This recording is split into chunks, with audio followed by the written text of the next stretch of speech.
Welcome to the Sound of Ideas from IdeaStream Public Media. I'm Drew Mazius, in today for Stephanie Haney. Thanks so much for joining us.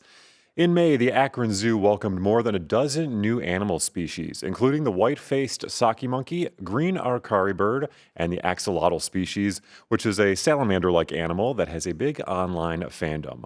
While a wide variety of wildlife continue to face challenges across the globe, conservation efforts both in zoos and in the wild are helping some species bounce back. The once disappeared sandhill crane population has seen a big comeback since the late 1980s. Now there are more than 300 in Ohio, according to the Ohio Department of Natural Resources. Black bears are also considered a state endangered species, but recent black bear sightings in some areas of Cuyahoga County have made the headlines.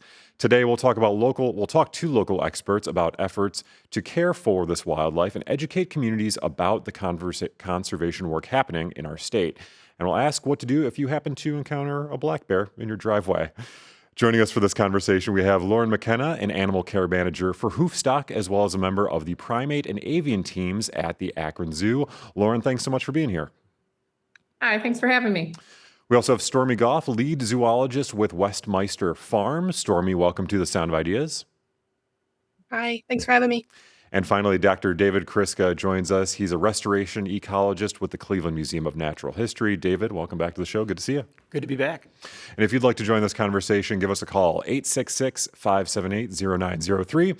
Again, 866-578-0903, or send us an email, soi@ideastream.org, or you can message us on Instagram. We're at The Sound of Ideas. Now, Lauren, I mentioned a few of the species that you welcomed in May at the top of the show. Can you tell us a little bit more about them, and how does the Akron Zoo decide what kind of species to bring into the facility there? Yeah, so in the middle of May, we opened up our primate passage building, and we have two separate primate habitats that are mixed species. One of them has the white-faced Saki monkeys, like you mentioned.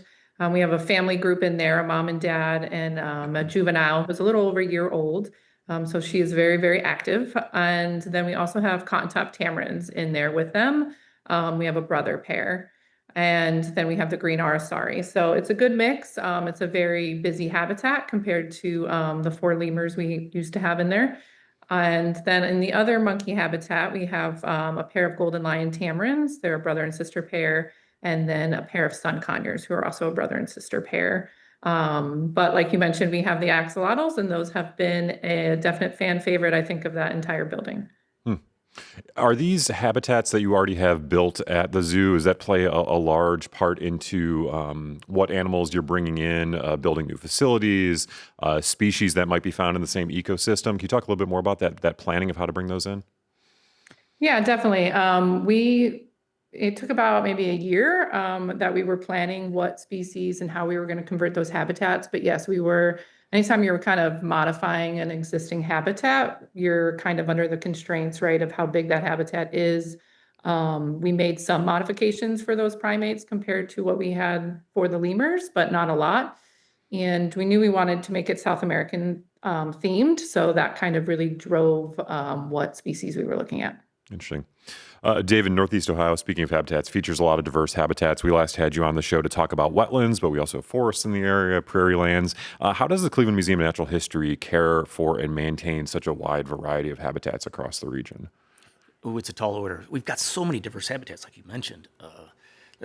Different kinds of forests, different kinds of wetlands, like swamps and bogs and marshes and fens. And so each one has its own unique kind of care and feeding, as we like to say, different monitoring that we have to do on all these species. The museum's really cherry-picked like the region's rarest habitats, the most imperiled species. So it's kind of like we have all these patients. So we really have to think of them like, how do we take care of them, and what are their individual needs, and then what are the habitat needs. So it's a daily. We use a lot of technology. We've got up-to-date like GPS units where I record data on a species in the field, and it's instantly uploaded to the cloud, so everyone else on the team knows about it. And we're really looking at those populations. Are they going up? Are they going down? Are they stable? Yeah.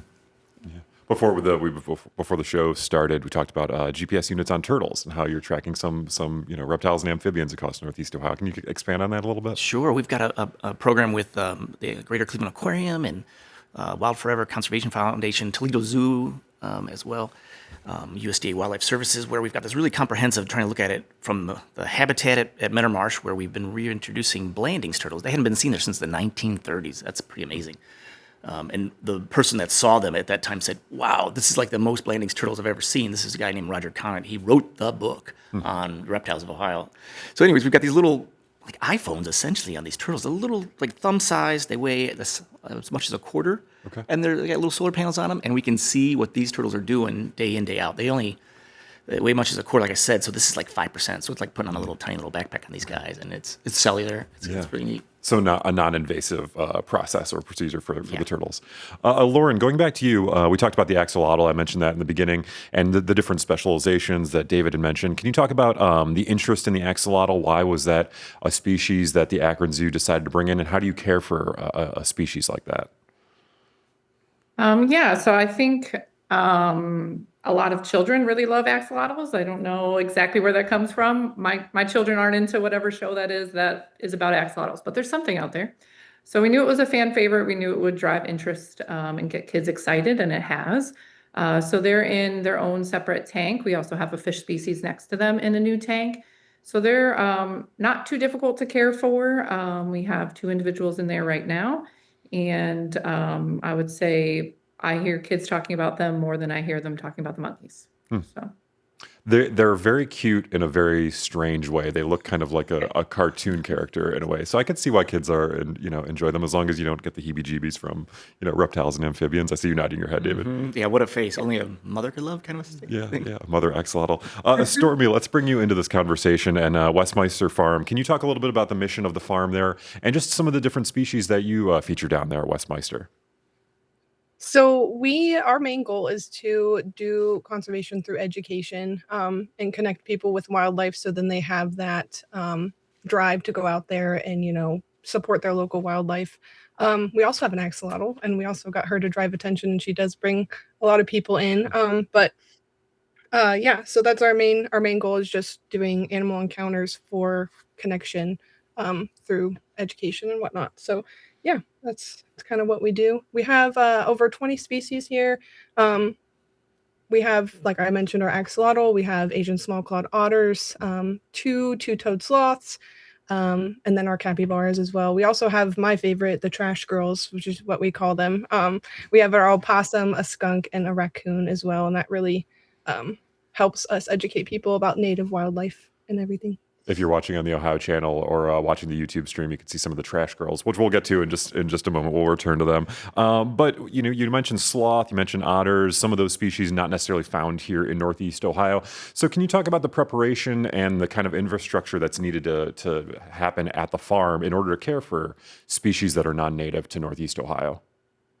So we need people that are very knowledgeable in those species. So then, we're always learning, but building habitats and making sure their temperatures are stable, and for specifically the sloths, making sure their humidity and their diets are what they need to thrive for a long term. So it's a lot of research, a lot of learning, talking to different facilities and whatnot, and then just kind of going from there. So a lot of educating ourselves as well.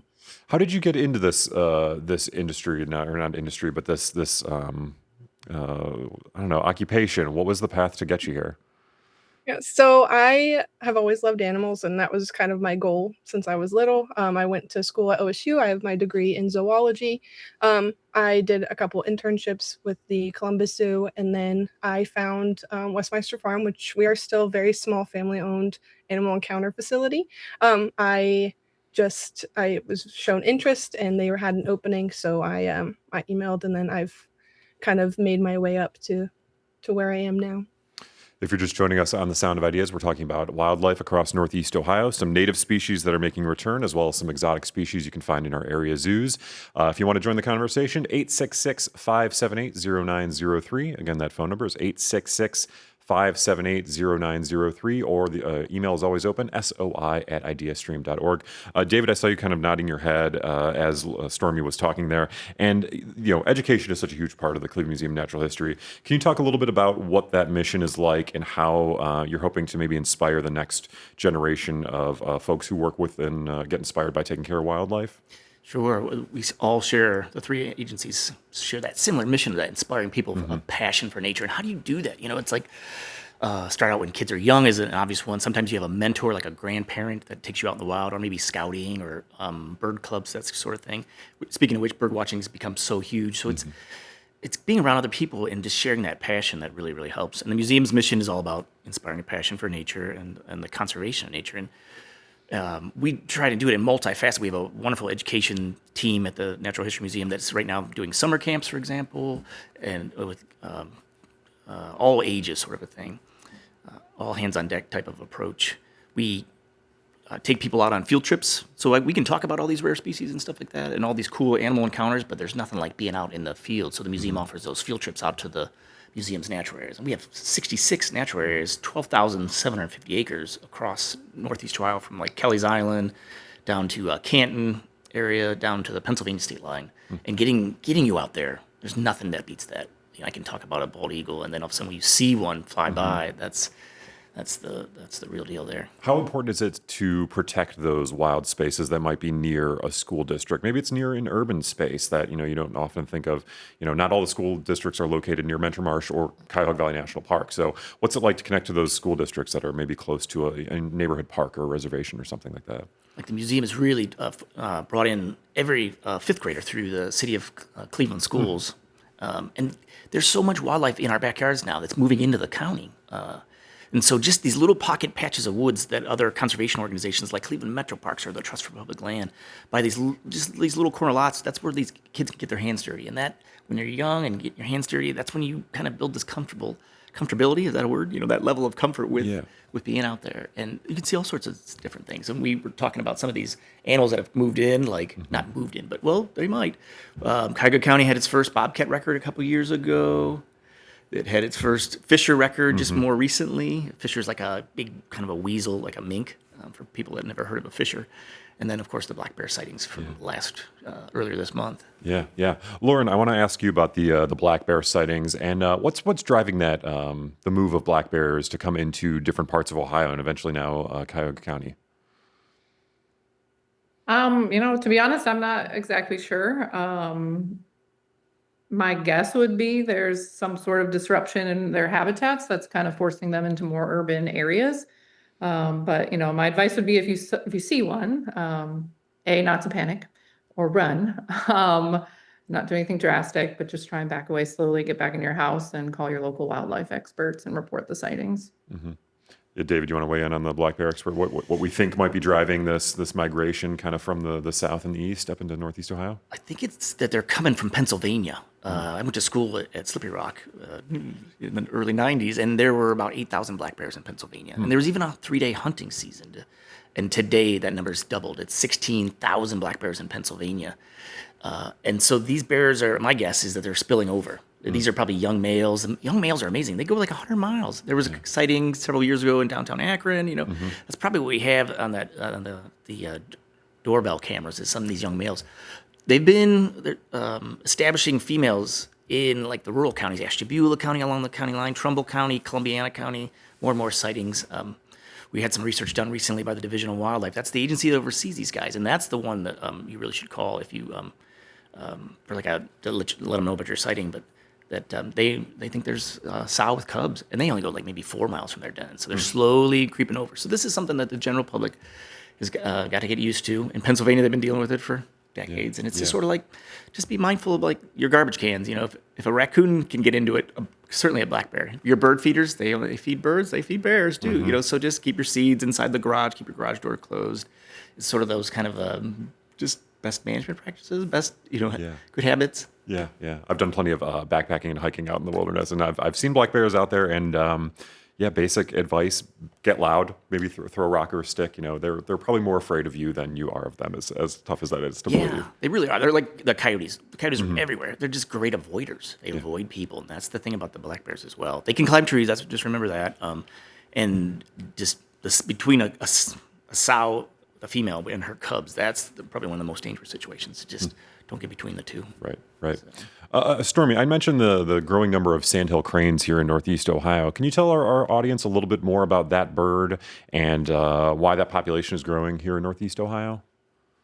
So the sandhill crane is more of a bird that's going to be around wetland areas, and we've done a lot of wetland restoration in Ohio. So they are kind of making a comeback with that. Um, I think there's what, like 200 of them in Ohio now, which is pretty crazy, considering there was like none beforehand. Mm. So yeah, just all those restoration programs are really helping drive them back over here and have them have somewhere they can thrive. So that's kind of what they're doing.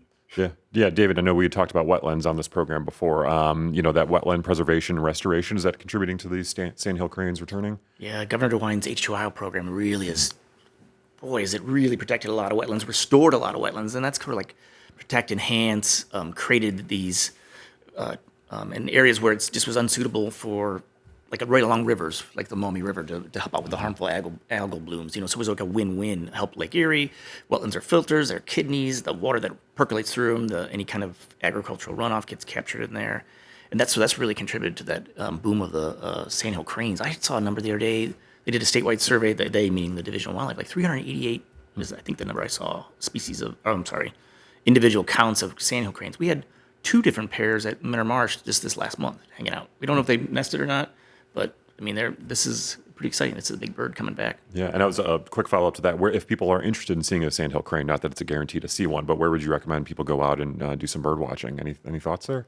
Let's see, like the museum's Menor Marsh State Nature Preserve, the Wake Robin Boardwalk, or the Lagoons Marina parking lot. Those are 2 areas on the west end of Menor Marsh where the sandhill cranes are being seen. Trying to think of some other. I know there's some of the wildlife areas out east in Geauga County. I'm just drawing a blank on the name of that one. They like big ag fields. They're like a grain eater. So if you've got some sort of that kind of combination where you've got a wetland and they'll nest there and then they go feed in the grain fields. Mary had called in from Akron, couldn't stay on the line, but she said she lives in Avon, the Avon area, with natural habitats, and thought she saw a mink and wants to know if there are minks here. David, thoughts? Thank you for that, Lita. Actually, the sandhill cranes have been nesting at Sandy Ridge Reservation, that's a Lorain County Metro Park, for decades now. How successful they are, I don't know, but so thank you for that. The mink is a smaller than a fisher. It's got a little white chin. You can see them even just here in the Cleveland area.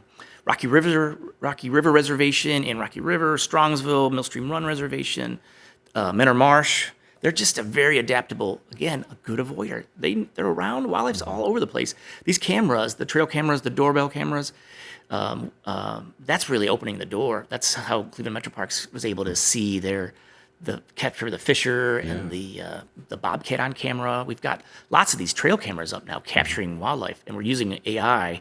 Cleveland Metro Parks is leading the way on that one, but using AI to say it's a dog. It's a dog. No, that's not a dog, kind of a thing. And so we're using it's super exciting. Yeah, very cool. Lauren, we had a call in from Lucy, who was interested in commenting about breeding in zoos, and I'm curious about the conservation efforts at the zoo. And can you talk a little bit about what the process looks like and its overarching goal in breeding animals? Yeah, so we are part of the AZA, the Association of Zoos and Aquariums, and within that, we have what are called SSPs, so species survival programs. Not every species you're going to see in the zoo has one of those, but the vast majority of the animals do. And they're kind of run by a coordinator who looks at the entire population across all of the AZA zoos.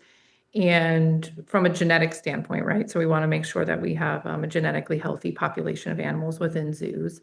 And they're kind of the ones who let zoos know whether or not to keep breeding an animal, or, hey, we have enough of your animal's genes in the population, please hold off on breeding. So they kind of drive that with a population biologist that the AZA assigns to each SSP. So you have help as a coordinator from somebody who, does this for a living.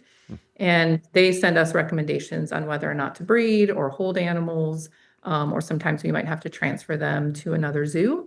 And then when you have an animal who passes away, you have to notify that SSP, and they work to try and maybe get you another animal to be a companion with the one that you might have left, or send your animal to another zoo. So it's quite complicated, but it's all tied together. And that's really kind of who drives the decisions around breeding the animals and where animals move back and forth between AZA zoos. Yeah, and I was going to ask a follow-up question there about the infrastructure and the kind of the network of zoos, not only across the country, but I can imagine around the world. You have some collaboration with what species need to be bred or transferred to different locations, and then maybe eventually released back into the wild. Yeah. So there's also the European Association of Zoos and Aquariums, and there's some species that work really closely with them. Golden lion tamarins are a good example of that. They're kind of managed more globally with AZA and what we call EAZA, the European version. But as far as re-releasing goes, one of our bigger success stories would be locally would be spotted turtles. So we've taken in confiscated turtles from wildlife trafficking. And then we have had some success with breeding them behind the scenes. So we do have some of them on habitat, but the large portion of our collection of that species is behind the scenes where we do breeding, and we have been part of re-releasing them into the wild locally here. And then the other one, kind of more nationally, would be Parchula snails. So, here at the Akron Zoo, we think of the smallest thing and the biggest thing, but we have released Parchula snails into Tahiti. We sent 2 staff members a few years ago, and they were part of that re-release program. And some other zoos across AZA also breed Parchula snails and were part of that re-release. If you're just joining us on The Sound of Ideas, a couple more minutes on wildlife here in Northeast Ohio, native and exotic species, 866-578-0903. Again, that phone number, 866-578-0903 or soi@ideastream.org. Stormy, if folks are interested in doing any hiking, getting outside in Richland County near where the farm is, what kind of species are located down there in Richland County around Westmeister Farm? So you are going to see, we do have eagles around here, actually. It's pretty cool to go out and see those. You're going to go see, if you do, we have owl prowls at our local nature center down in Gorman Nature Center in Richland County. Owl prowls, you can get to go see barred owls or any other owls that decide to show us their presence, or we can hear them. And then you're going to see, a lot of, your classic bird species and the deer, of course. Mhm. The deer. Yeah, and you're gonna see if you go, to a pond or whatever, you're gonna see those turtles and um those other things. Yeah. Yeah. And while we're with you, Stormy, Lauren had talked about the AZA American Zoo accreditation. What does that process look like for a farm like yours? I mean, how can folks trust maybe a wildlife place, an attraction that they might see a sign on a highway? What does that process look like for farms and wildlife attractions? So we are only USDA certified. We don't have any zoological association accreditation yet. But it's just you have to look at the welfare of the animals, if the animals have a choice in those interactions, in their encounters, how well they're being cared for, if they're up to standards on those USDA accreditation and everything like that. So it's all about doing your research and making sure that the animals are being well taken care of in that sense. We are very big on animal welfare in the sense that all of our animals have a choice in their interactions. So I wouldn't say we're like a roadside zoo, like a Hmm. lot of places that you'll see. We are by appointment only, so it is private. You're guided. You don't have free range of the farm. And it is all based in education as well. It's not just, oh, just come see the animals and feed them. It's come learn about their natural habitats and come connect with these animals. So. Yeah, that's great. David, we've talked about conservation. We've talked about the return of some of these animals, sandhill crane, the kind of the feel-good stories. But climate change still a huge narrative that we should address. Habitat degradation. Can you briefly talk about some areas of Northeast Ohio that are seeing negative impacts from climate change or species that might be migrating or things that the Natural History Museum is worried about in our region? Sure. Yeah.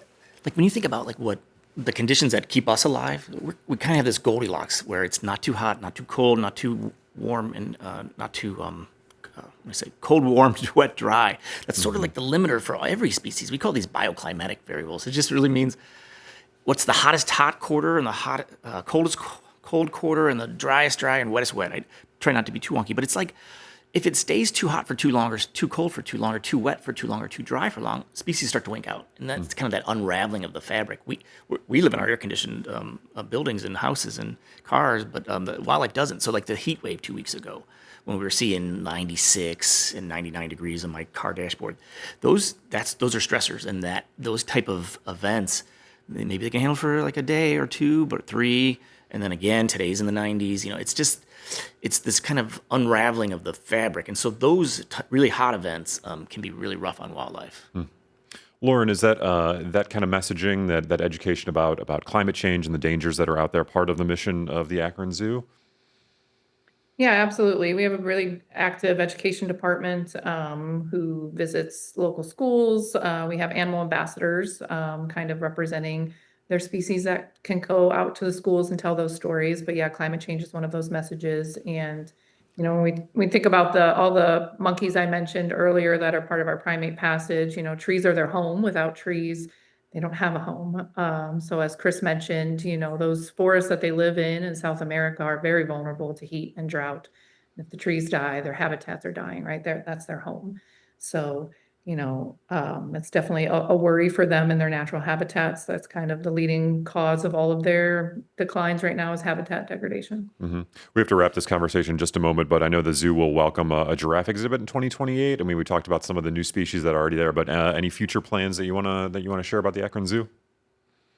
Yeah, Giraffe Journey is slated to open in 2028, and we're going to be welcoming giraffe, wildebeest, and a mix of bird species into that large habitat. It'll be the largest habitat that we have built here at the Akron Zoo, so we're all very excited. Construction is starting this summer, so yeah, stay tuned for updates on that. Cool. And a quick last question around the horn to everyone. If someone is interested in wildlife, what are simple things we can all kind of do in our own backyard to protect the environment, to care for wildlife? Lauren, I'll start with you. Yeah, so we have a couple programs that are pretty easy to be involved with here, some citizen science stuff. So we have Frog Watch USA. So if you're interested, you can look up that. But you just basically pick a spot. You go out during a certain season of the year when frog calls are easy to hear, and you mark down what frog species you are hearing in your site and log it into a website. And that is a national program that they can use to assess frog populations across the country. So that's a really easy one to get involved with. Kids seem to really enjoy that. Who doesn't like frogs, right? Yeah. And then Cans for Corridors is one of our other kind of signature conservation programs that is easy to be involved with. So it's a recycling-based initiative where you can bring your aluminum cans here to the Akron Zoo. We recycle that for money, and then we send it to an organization in Brazil who actually plants trees in the native rainforest, specifically for black lion tamarins. And we started that program in 2014, and so far we've raised enough money to plant 20,000 trees just by recycling aluminum cans. So there are lots of easy things you can do to get involved with to help conservation of species. Stormy, quick, maybe 15, 20 seconds on advice for people to care for wildlife or the environment around them. Plant pollinators in your backyard. That's a really good way to bring in, those bees and all of those insects and bugs that need to be supported, that are losing their pollination and stuff with just lawns and whatnot. And then get involved with your local nature center. They have a lot of educational programs. Yeah. And David, quick 15-second wrap. Stormy nailed it. I mean, you have like a million national parks. That's Dr. Doug Tallamy's idea. Everybody's backyard is a national park. Create that habitat, birds, insects, bees, that whole magnet for it. And there's lots of resources out there on that web and many of his books and others. Wonderful. That's David Kriska from the Cleveland Museum of Natural History, Stormy Goff from Westmeister Farm, and Lauren McKenna from the Akron Zoo. Thank you all for a great conversation today. Great to be here. Thank you.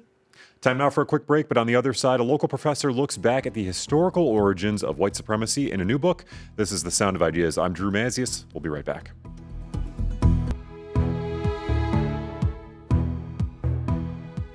You're with The Sound of Ideas from IdeaStream Public Media. I'm Drew Mazius. Thanks for being with us this hour.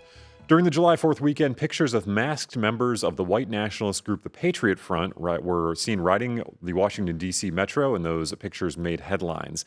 The images are a stark reminder that white supremacist beliefs are very much alive in today's America.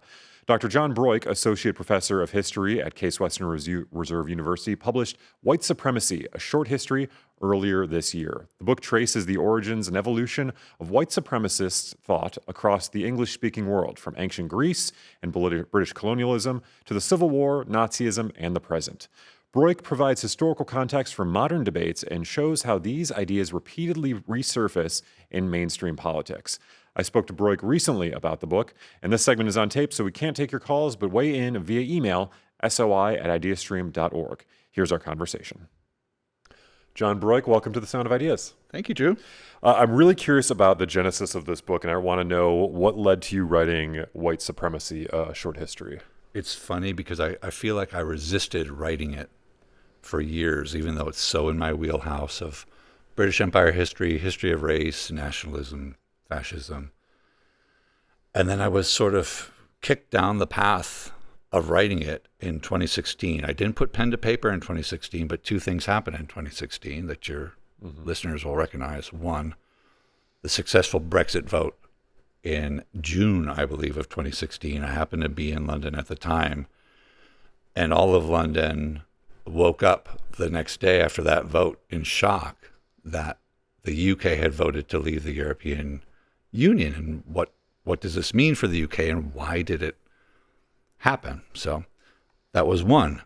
Two, November 2016 in the USA, with the success of this surprise candidate in Donald Trump. And what did that victory mean, and how had we gotten there?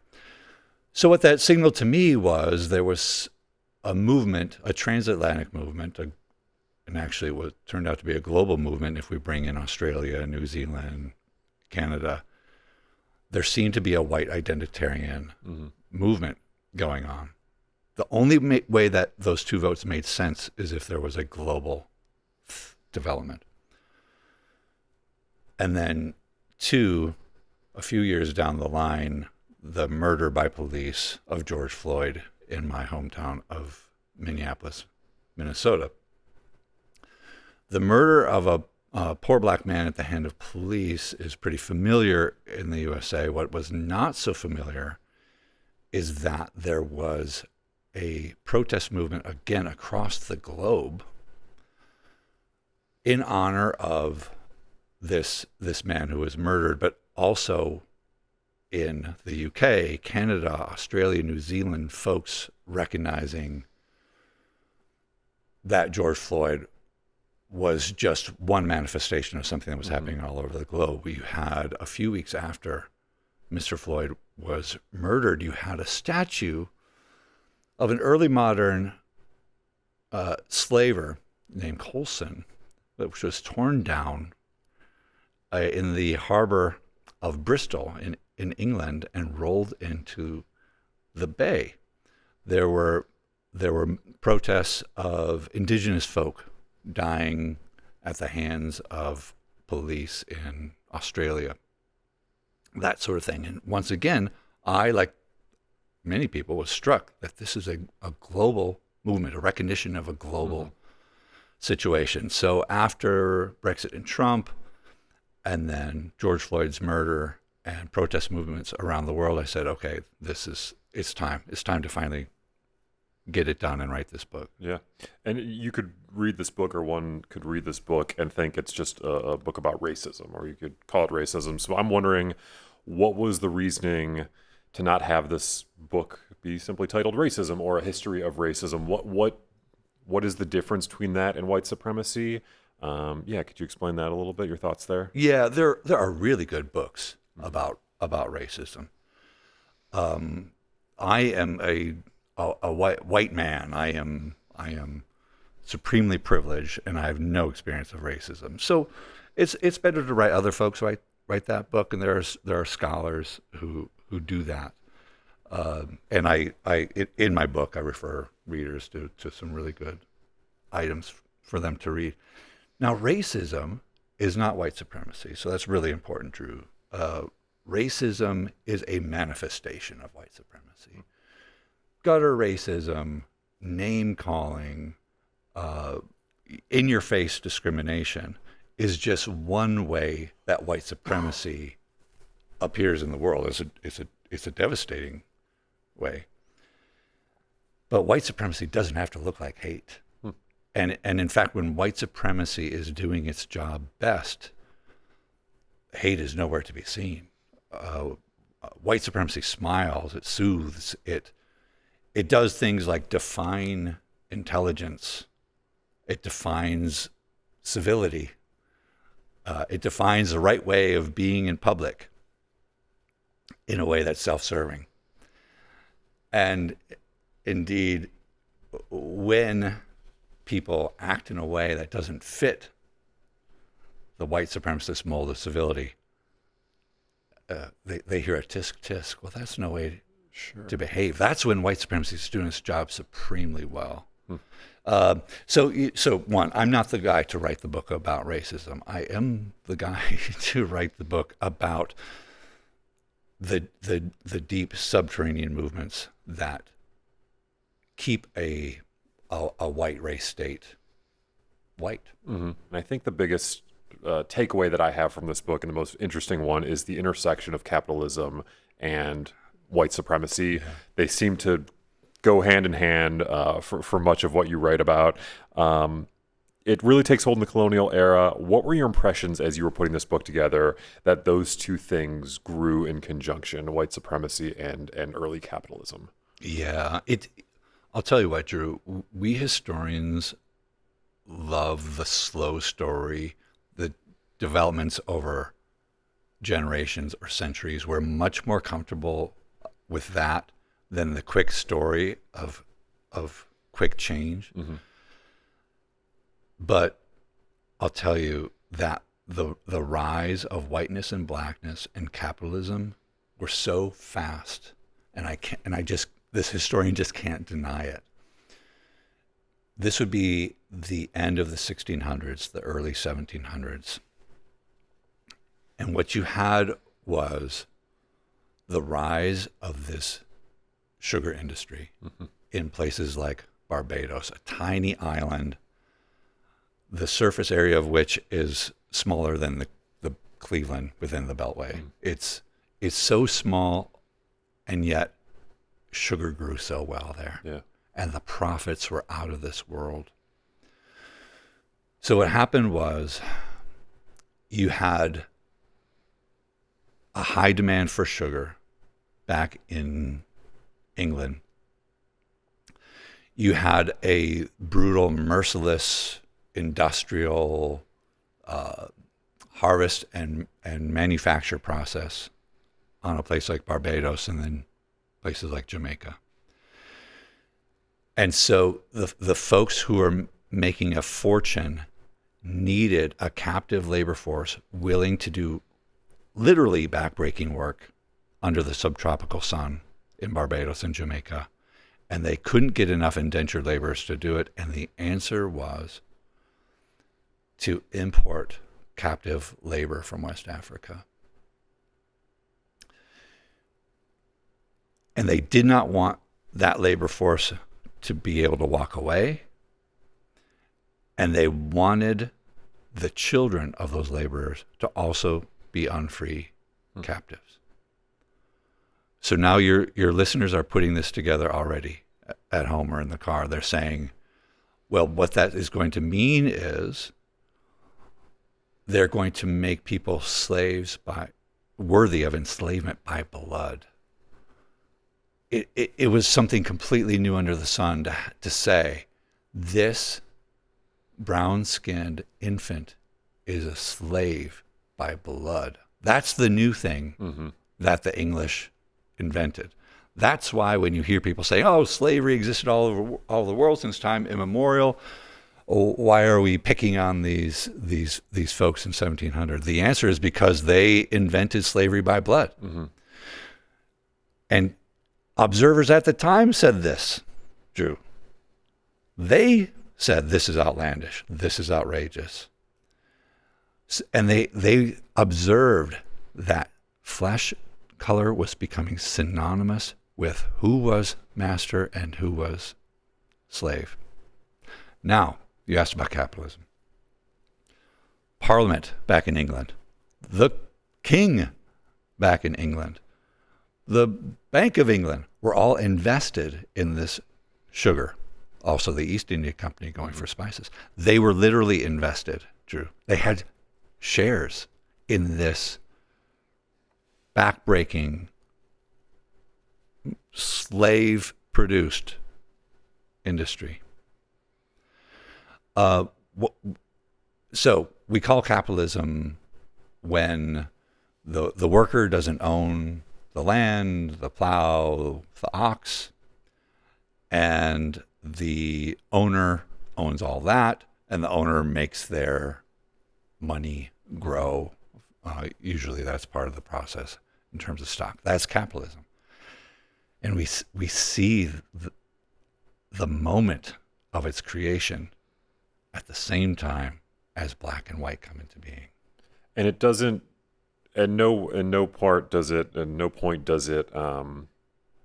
dilute at all? Does it shrink at all? You have the growing sugar industry, you have the shipping of tea and spices, and then you have cotton and the Americas, and it just only reinforces the need for that labor. And in your book, in a way, the distance between the upper class, those that are benefiting from these systems, from these businesses, and the amount of slaves that are being transported and abused and worked essentially to death in different parts of the world. Exactly. And we can push this a little further, and it gets pretty uncomfortable, Drew, because those investors who are sitting in Shropshire and Cambridgeshire and making money through their investment in sugar in distant Barbados and Jamaica, they start looking around and say, I'm as wealthy and powerful as the old landed gentry here in England.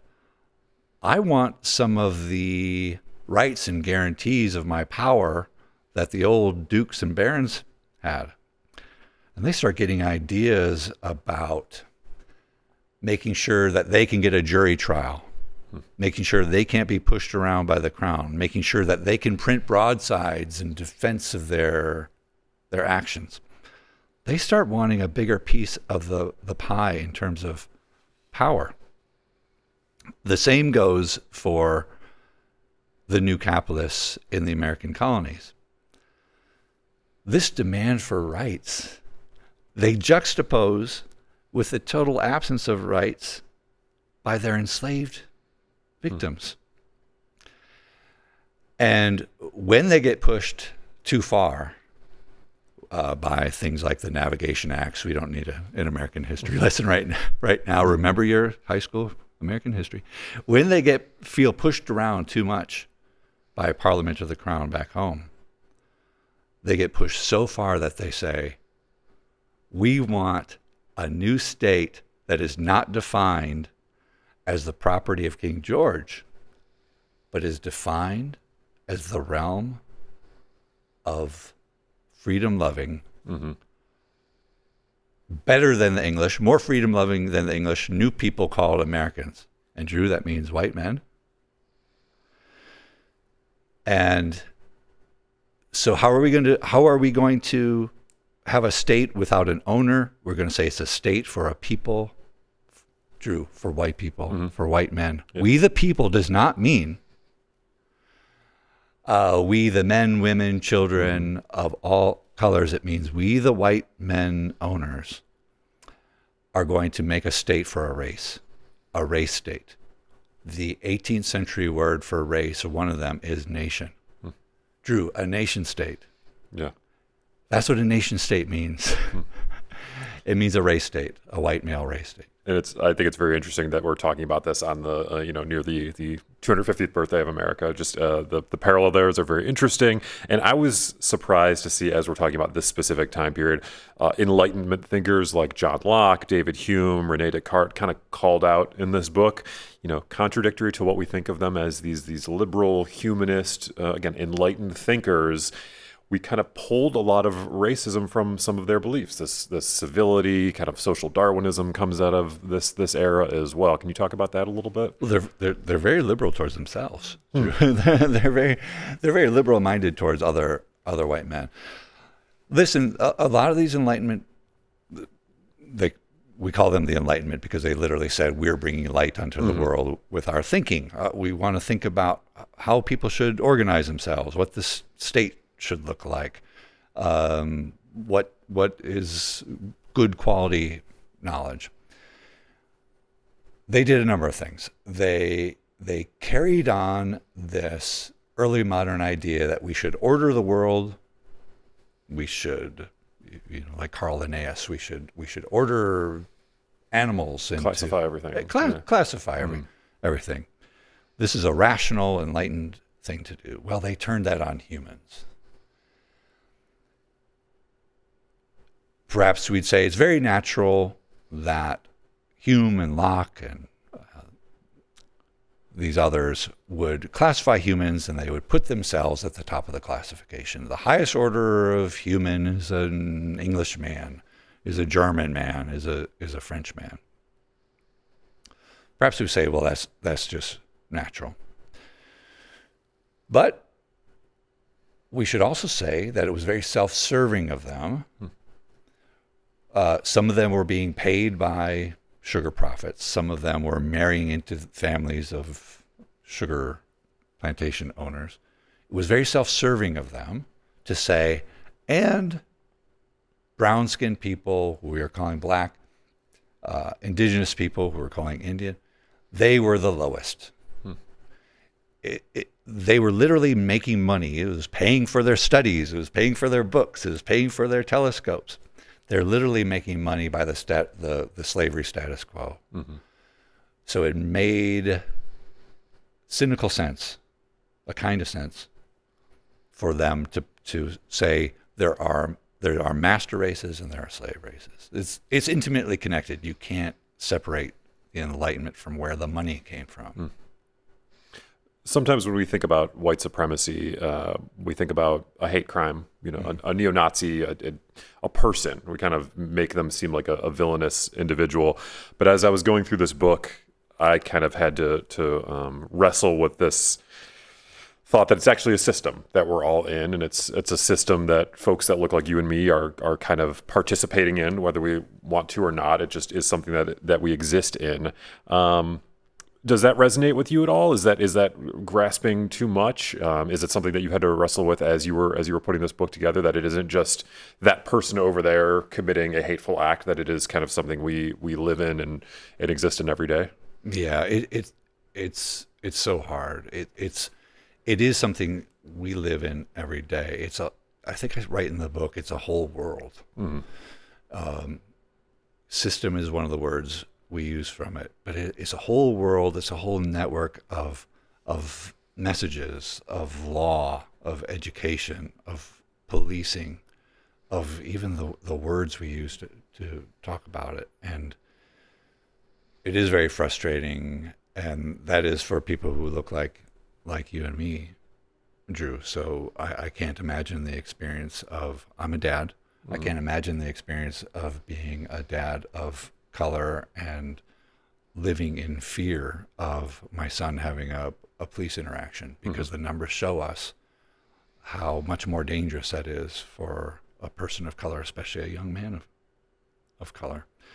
So right, we're back to that distinction between expressions of hate, Charlottesville, the President of the United States essentially having one way to critique critics of color, and he calls them stupid.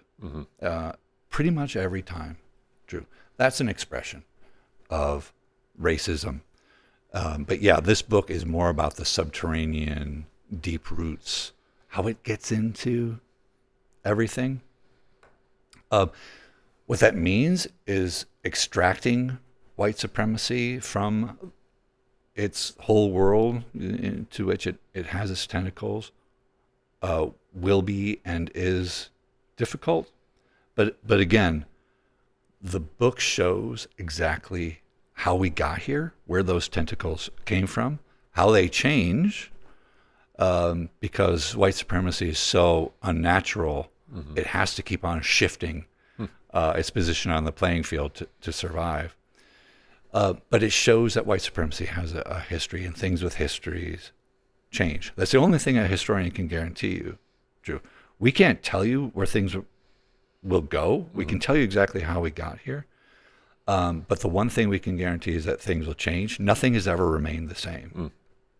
And things that have histories end.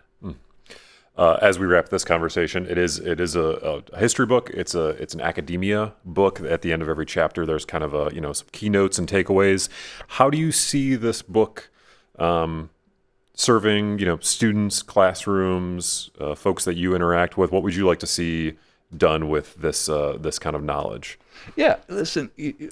So, folks at home can't see this, but I said I'm going to make sure this book is no longer than 200 pages. Right. So I literally wanted people to go into the bookstore and say, I can handle this. So that's what I'm trying to contribute. I'm saying, I'm trying to say, listen, these are not grad school words in this book. You're going to be able to understand this book with just a little bit of patience.